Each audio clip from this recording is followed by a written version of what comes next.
सबसे पहले मैं सामाजिक स्तर पर बात करना चाहता हूँ, क्योंकि राजनीति बाद की बात है। पहले अगर समाज में सामाजिक स्तर पर बात की जाए और समाज को मजबूत किया जाए, तब जाकर हम राजनीति के बारे में सोच सकते हैं। अगर हमारा समाज ही सामाजिक स्तर पर मजबूत नहीं होगा तो राजनीति के बारे में सोचना भी बेकार है। अभी आप देख सकते हैं पूरे देश के अंदर किस तरह से माहौल क्रिएट किया गया, किस तरह से जब से खासतौर से उत्तर प्रदेश में भाजपा की सरकार है, तब से कैसे देश के अंदर बहुजन समाज पर अत्याचार बढ़े हैं, मुस्लिम समाज पर अत्याचार बढ़े हैं, और जब कहीं ना कहीं शोषण अत्याचार की सीमा हद से पार हो जाती है तो कहीं ना कहीं किसी को उसकी आवाज उठानी पड़ती है। चाहता हर कोई है कि आवाज उठाने वाला एक व्यक्ति आए, लेकिन वो मेरे घर से ना हो, क्योंकि जो आवाज उठाता है कल को उसकी आवाज को दफन करने के लिए पुलिस उसे मारती भी है, पीटती भी है, मुकदमे भी लगाती है और जेल में भी डालती है। भगत सिंह सब चाहते हैं पैदा हो, पर हो पड़ोसी के घर में, क्योंकि भगत सिंह को फांसी भी लगेगी। तो एक ऐसा मसीहा बहुजन समाज का कहना चाहूंगा,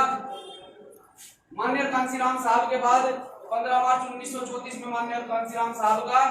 जन्म पंजाब के अंदर हुआ, वासपुरा में। तो माननीय कांसीराम साहब को भी 1970 तक किसी प्रकार की कोई जानकारी नहीं थी। ये समाज आज जो यहाँ पर बैठा है, देखिए, जो समाज अपने इतिहास को भूल जाता है वो समाज कभी क्रांति नहीं कर सकता। आज मेरे वाल्मीकि समाज के नौजवान साथी कहीं ना कहीं इतिहास को भूल चुके हैं, इसीलिए पिछड़ापन हम महसूस कर रहे हैं। आप महर्षि वाल्मीकि भगवान से लेकर दीना भाना तक ले लीजिए कि देश के अंदर कहीं ना कहीं अगर क्रांति की अलग जलाने का काम किया है तो वो हमारे महापुरुषों ने किया है। 1970 तक माननीय कांसीराम साहब जो डीआरडीओ में एक अच्छे पद पर कार्यरत थे, उन्हें भी बाबा साहब के बारे में इतनी जानकारी नहीं थी। बाबा साहब के बारे में उन्हें भी जानकारी नहीं थी। अगर किसी ने जानकारी दी और किसी ने माननीय कांसीराम साहब के अंदर क्रांति उत्पन्न करने का काम किया, जोश उत्पन्न करने का काम किया, तो मेरे वाल्मीकि समाज के महापुरुष दीना भाना वाल्मीकि साहब थे, जिन्होंने उन्हें प्रेरणा दी समाज के लिए कुछ करने के लिए। तो आज माननीय कांसीराम साहब के इतना संघर्ष करने के बाद आज ये बहुजन समाज बुलंदियों पर पहुंचा है। आज ये बहुजन समाज कहीं ना कहीं सामाजिक स्तर पर मजबूत हुआ है। लेकिन साथियों, राजनीतिक स्तर की अगर बात करूं, 2006 में माननीय कांसीराम साहब हमारे बीच से गए, और माननीय कांसीराम साहब के जाने के बाद मुझे लगता है कि मूवमेंट हमारे पीछे को है। माननीय कांसीराम साहब के बाद में मैंने आप लोगों को बताया कि एक मसीहा बहुजन समाज में पैदा हुआ, जिसने माननीय कांसीराम साहब की मूवमेंट को आगे बढ़ाने के लिए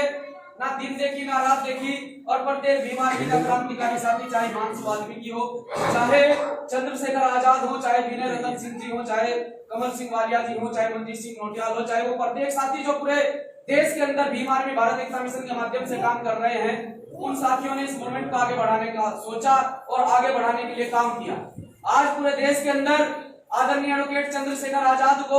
आज का युवा अपना आदर्श मानता है। माननीय कांसीराम साहब के मिशन को अगर कोई बढ़ाने का काम कर रहा है, 2006 के बाद जिस तरह से माननीय कांसीराम साहब के मिशन को पूरी तरह से फेल कर दिया गया, साहब बहुजन समाज पर काम करते थे, साहब 85% पर काम करते थे, क्योंकि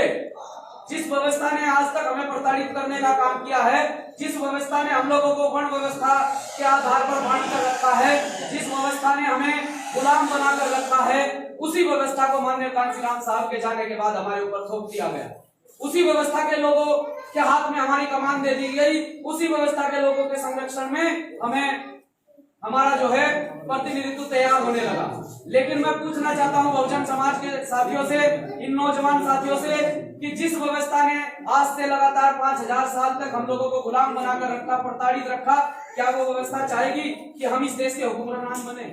क्या वो व्यवस्था चाहेगी कि इस देश की कमान हमारे हाथ में आए? क्या वो व्यवस्था चाहेगी कि अब आने वाला दिल्ली प्रदेश का मुख्यमंत्री हिमांशु वाल्मीकि बने? वो व्यवस्था नहीं चाहेगी। वो व्यवस्था चाहती है कि जिस प्रकार से उन्होंने जातिगत आधार पर हमें आज तक जातिगत आधार पर हमें काम बांट कर दिया, वो व्यवस्था चाहती है कि जातिगत आधार पर आज भी हम उनके नीचे रहकर काम करें। लेकिन उस व्यवस्था को अगर किसी ने तोड़ने का काम किया है और सभी पूरे बहुजन समाज को, इस 85% समाज को मान सम्मान देने का काम किया है, तो आदरणीय एडवोकेट चंद्रशेखर आजाद ने किया। आज आप लोगों के बीच में आदरणीय एडवोकेट चंद्रशेखर आजाद जी ने मिशन को आगे बढ़ाने के लिए, माननीय कांशीराम साहब की विचारधारा को आगे बढ़ाने के लिए एक पार्टी का गठन किया, आजाद समाज पार्टी। आज आजाद समाज पार्टी के लिए मैं आप लोगों के बीच में अपील करने के लिए आया हूं, हाजी आमीन जी के लिए आप लोगों के बीच में अपील करने के लिए आया हूं। लेकिन अपील करने से पहले मेरा एक आप लोगों से सवाल है, और कहीं ना कहीं आपके जहन में भी बात चल रही होगी कि आखिरकार हम आजाद समाज पार्टी से जुड़े क्यों। मैं बताता हूं आप आजाद समाज पार्टी से क्यों जुड़े। क्योंकि बहुत सारी पार्टियां देश के अंदर काम कर रही हैं, चाहे वो भाजपा है, चाहे वो कांग्रेस है, चाहे वो बीएसपी है, चाहे वो अन्य कोई और दल है। लेकिन जब बात समाज पर शोषण की आती है, बात समाज पर अत्याचार की आती है, तो कोई भी पार्टी का बड़ा नेता, बड़ा लीडर अपने घर से बाहर निकलकर नहीं आता है। हमें अगर कोई चाहिए तो वो जमीनी स्तर का नेता चाहिए, जमीनी स्तर का लीडर चाहिए कि अगर किसी भी प्रदेश में या किसी भी क्षेत्र में किसी बहन के साथ में, किसी भाई के साथ में गलत होता है, तो वो लीडर जो हमने जमीनी स्तर का चुनकर तैयार किया है, जमीनी स्तर पर जिसको हमने मजबूत करने का काम किया है, वो लीडर घर से बाहर आकर उस भाई की, उस बहन की, उस माँ की लड़ाई लड़ने का काम करे, तब जाकर देश का भला हो सकता है, तब जाकर समाज का भला हो सकता है। लेकिन आज के हमारे नेताओं ने ऐसा नहीं किया। मैं साथियों से बस एक सवाल करने के लिए आया हूं, जो मैंने हरिद्वार उत्तराखंड में भी ये सवाल किया था। मैं प्रत्येक मीटिंग में, जहां भी मेरे समाज के अंदर मीटिंग लगती है, मैं उनसे पूछना चाहता हूं समाज के साथियों से, साथियों आज तक खास तौर से मेरे वाल्मीकि समाज के साथी यहाँ पर खड़े हैं, आरएसएस को हमने मजबूत किया, हिंदू वाहिनी को हमने मजबूत किया, बजरंग दल को हमने मजबूत किया, भाजपा को हमने मजबूत किया, लेकिन बदले में मिला क्या? बदले में मिला क्या कि जब बात आती है देश के अंदर हिंदू मुस्लिम कराने की, तो सबसे बड़ा देश के अंदर अगर किसी को सवर्ण बनाया जाता है, सबसे बड़ा अगर किसी को धर्म रक्षक बनाया जाता है, सबसे बड़ा अगर किसी को धर्म का ठेकेदार बनाया जाता है, तो वो मेरे वाल्मीकि समाज को, इस बहुजन समाज को बनाकर आगे खड़ा कर देते हैं कि जाओ तुम लड़ो मुसलमानों से, ये देश के गद्दार हैं। ये प्रोपेगेंडा इनका बहुत पहले से चल रहा है। लेकिन मैं कहता हूं कि चलो ठीक है, हमने आरएसएस को मजबूत किया, हिंदू वाहिनी को मजबूत किया, मेरे वाल्मीकि समाज के साथियों ने बजरंग दल को मजबूत किया, लेकिन जब हाथरस के अंदर मैं किसी प्रकार का कोई राजनीतिक टिप्पणी करने के, लेकिन दर्द है, सीने के अंदर पीड़ा है उस बहन के लिए, सिर्फ इतना सा सवाल करना चाहता हूं कि जब हाथरस के अंदर बहुजन समाज की बेटी के साथ में, एक विशेष वर्ग की नहीं, जब हाथरस के अंदर एक बहुजन समाज की बेटी के साथ में गलत हुआ, और यही बहुजन समाज का जो हिस्सा यहाँ पर बैठा है, यही उन दलों को मजबूत करने का काम करता है, तो एक भी दल उस बहुजन बेटी के साथ में सड़कों पर क्यों नहीं आया? मैं ये सवाल करना चाहता हूं लोगों से कि वो एक भी दल,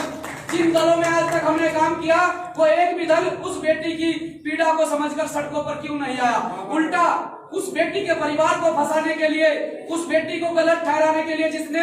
मरते मरते बयान दर्ज कराया कि उसके साथ कितनी बड़ी घटना को अंजाम दिया गया है, उल्टा यही दल, जिन दलों को आज तक हमने मजबूत किया है, उल्टा यही दल वहां धरने पर बैठे हैं कि ये सवर्ण समाज के बच्चे बिल्कुल निर्दोष हैं। उल्टा वही दल, जिन दलों को हमने मजबूत किया, आज वो दल रोड जाम करे बैठे हैं, आज वो दल धरने दे रहे हैं, आज वो दोषियों के समर्थन में बैठे हैं। हम दोषियों को फांसी लगवाने के लिए पूरे देश के अंदर चंद्रशेखर आजाद और उनकी भीम आर्मी मेहनत कर रही है, पूरे देश के अंदर धरने प्रदर्शन चल रहे हैं, रोड पे धरने प्रदर्शन चल रहे हैं, कैंडल मार्च निकाले जा रहे हैं। लेकिन बस मेरा आपसे यही सवाल था, मैं जहन में एक ही सवाल लेकर आया था कि मैं नौजवान साथियों से बस यही पूछूंगा कि जब आपकी बहन की बारी आई, तब वो लोग अपने घरों में छिपकर बैठ गए, जिस टाइम उनकी रक्षा करने के लिए आप लोग सड़कों पर थे। आज हमारी बहन की बारी आई, वो लोग अपने घरों में छिपकर बैठ गए। तो सिर्फ इतना कहना चाहता हूं साथियों कि समय रहते पहचानने की कोशिश करें, समय रहते जानने की कोशिश करें कि आज बहुजन समाज की माताओं बहनों की इज्जत की लड़ाई, आज बहुजन समाज पर हो रहे शोषण अत्याचार के खिलाफ अगर कोई दल खड़ा है, कोई संगठन खड़ा है, कोई व्यक्ति खड़ा है, तो व्यक्ति खड़ा है चंद्रशेखर आजाद, संगठन खड़ा है भीम आर्मी, संगठन खड़ा है भीम आर्मी, और दल खड़ा, राजनीतिक दल खड़ा है तो आजाद समाज पार्टी के मजबूत साथी इन लोगों की रणनीति के, इन लोगों की मानसिकता के खिलाफ खड़े हैं। तो इतना कहना चाहूंगा, आप लोगों से अपील करना चाहूंगा, आपका बच्चा है, आपका बेटा है, आपके लिए सड़कों पर आता है, आपके लिए जेल जाता है, कभी किसी प्रकार के ऐशोआराम की जिंदगी की इच्छा नहीं करता है, रोड पर आता है, लाठियां खाता है, जेल जाता है, मुकदमे झेलता है आप लोगों के लिए, तो आप लोगों को समझना पड़ेगा कि अगर अगर आज उत्तर प्रदेश के अंदर बैठा मुख्यमंत्री इस बहुजन समाज का होता तो हाथरस के अंदर बहुजन समाज की बेटी के साथ में गलत करने की ये लोग सोचते भी नहीं। अगर आज आप लोग सरकारों में मजबूत होते, अगर आज आप लोग सरकारों में मजबूत होते तो जिस प्रकार से उत्तर प्रदेश के अंदर शोषण अत्याचार बढ़ा है, जिस प्रकार उत्तर प्रदेश के अंदर घटनाएं बढ़ी हैं, आज वो घटनाएं नहीं बढ़ती अगर उत्तर प्रदेश के अंदर कमान आप लोगों के हाथ में होती, सरकार आप लोगों की होती। क्योंकि जो लोग सरकार में होते हैं, जिन लोगों की सरकारें होती हैं, उन लोगों पर कभी शोषण नहीं होता है। तो सरकार बनाने की कोशिश करो और आदरणीय एडवोकेट चंद्रशेखर आजाद के हाथों को मजबूत करने का काम करो। आप जय भीम, जय वाल्मीकि, जय संविधान, जय माननीय कांशीराम।